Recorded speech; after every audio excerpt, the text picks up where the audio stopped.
Uyg'urlarga qarshi irqiy qirg'inchilik va insoniyatga qarshi jinoyat sodir qilayotgan Xitoy Sharqiy Turkistonga oilasiga tahdid solish orqali muhojiratga Uyg'urlarga besim qilishni davomlashtirmoqda.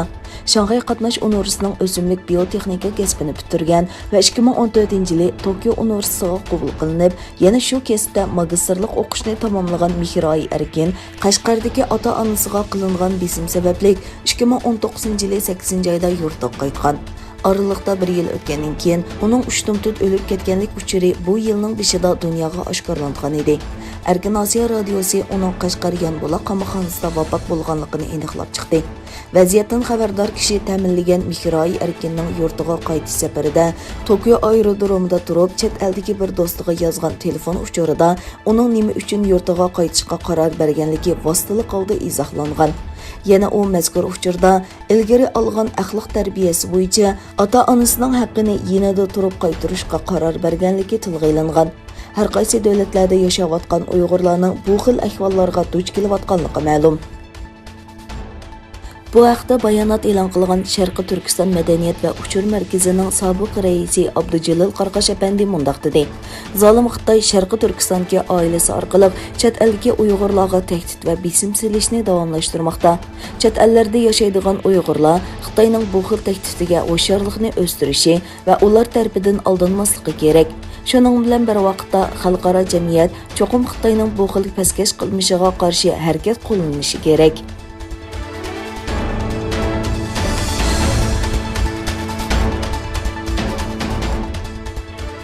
Angliyaning poytaxti Londonda 4-iyundan 7-iyungacha ochilgan 4 kunlik Uyg'ur sud kollegiyasining guvohlik yig'ini Xitoy hukumatining Uyg'urlarga yurgizayotgan irqiy qirg'inchiligini sistemalik hujjatlashtirib namoyon qilgandan keyin Xitoy hukumati yana bir qatam bu yig'inni aybladi. Xitoy hukumati boshqarishidagi chet el to'rining 8-iyundagi xabarda aytilishicha, ular bu qatamqi guvohlik yig'inini Xitoyga qarshi dushmanlarning va dunyo Uyg'ur qurultiyining bir qatamliq siyosiy o'yini deb atagan. Shundaqla qonuniy tartiblar bo'yicha ochilgan guvohlik yig'inini qonunsiz sud deb atagan. Bosh sudchi Jeffrey Nice apandini uzun tarixga ega Angliya josuslik xodimi deb atagan. Sudda Uyg'ur qirg'inchiligi haqida guvohlik bergan barliq kishilarni siyosiy artistlar degan. Dünya Uyg'ur qurultiyining raisi Dolqun esa sud boshlanishidan ilgari Erkin Osiyo radiosining ziyoratini qabul qilganda Xitoy hukumatining mushu xildagi hujumlarni ayblagan hamda bu Xitoy hukumatining qanchalik pastkash hukumat ekanligini yana bir qatam namoyon qiladi. Ular bu orqali faqat o'zini sharmanda qiladi degan edi.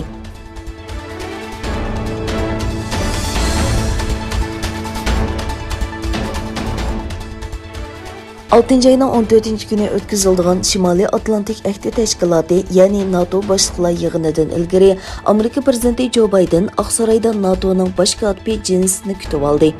Jens Xitoyning pat yaqinda dunyodagi eng chong iqtisodiy gavdaga aylanganligini bayon qilib, lekin Xitoy biz bilan o'xshash qimmat qarashga ega emas.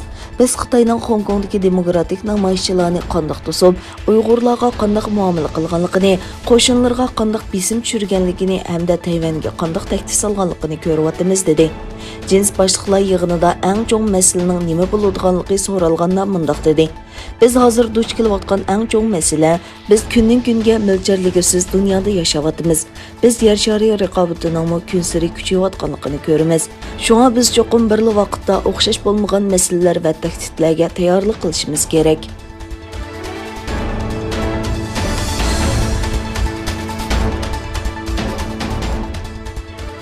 Amerika Kengash palatasi Amerikaning Xitoy bilan bo'lgan raqobatda texnika va tadqiqot ishlariga zo'r to'hfa qo'shadiganligi mo'ljallangan atrofliq bir qonun loyihasini ma'qulladi.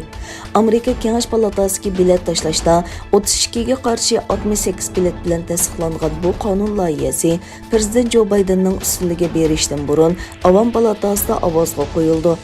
Amerika Kengash palatasida bir necha hafta turib qolgan bu qonun loyihasining Cumhuriyetchilar partiyasining Kengash palata a'zolarining to'hfasi bilan ma'qullanishi Demokratlar partiyasi bilan Cumhuriyetchilar partiyasining bir yerga jam bo'lib, Xitoy bilan raqobatlasha oladiganligining muhim ko'rsatkichi deb qaraldi.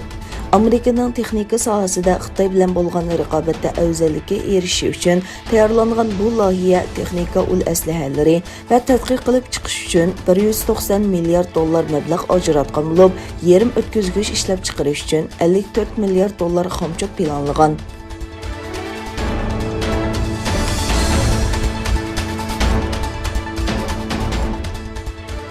Hindistonning sharqida 27 kishi chaqmoq so'qib qazo qilgan. Davlat matbuotlaridagi xabarlarga qaraganda, G'arbiy Bengal davlatlik ofatni boshqarish ministri Javid Ahmadxon yomg'ir va bo'ronning ta'siri bo'lgan G'arbiy Bengalning o'xshamagan joylaridagi dehqonlar va etiz ishchilarga chaqmoq so'qqanligini aytdi.